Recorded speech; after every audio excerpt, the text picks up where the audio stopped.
My name is James Richardson. I'm an associate professor of new media technology at LaGuardia Community College. Exploitation films are pretty much, I've been a big fan of those for like years. I remember growing up in the 70s, we had movies like Shaft, we had Three the Hard Way, Truck Turner, all the Coffee Brown, the Cleopatra Jones movies. And looking back, those movies worked pretty bad overall.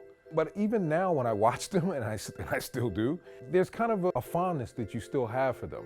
Because without a lot of those movies, which at the time were kind of like the closest things that we had to like superhero films, especially like Three the Hard Way, with Fred Williamson, Jim Brown, Jim Kelly. That was pretty much the closest thing that like brothers like me had to like, black superhero films.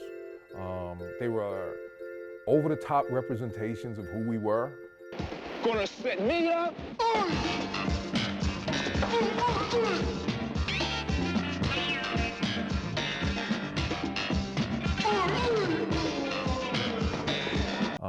Over the top.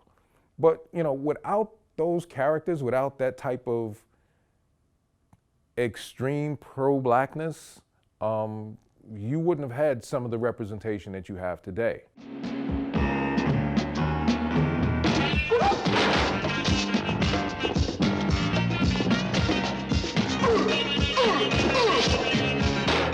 It's almost impossible to mention black exploitation films from the 70s without Pam Grier's name popping up. Pam Grier was every young black kid's fantasy at that time. And it was most of her movies were really sexist. Why don't you turn out the lights? As a 53-year-old man now, looking back, a man who has, a daughter himself, it makes you a little uncomfortable. But without Pam Grier, you wouldn't have had almost any of the movies that you have now in terms of with black female empowerment. This is the end of your rotten life, you motherfucking dope pusher.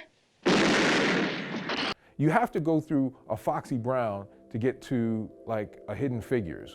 During that whole Black Power phase, during the late 60s and early 70s, when there weren't a lot of Hollywood people basically representing black people, there were some black filmmakers like, Melvin Van Peebles, who's Mario Van Peebles' father, who took it upon themselves to create their own representations of who we were.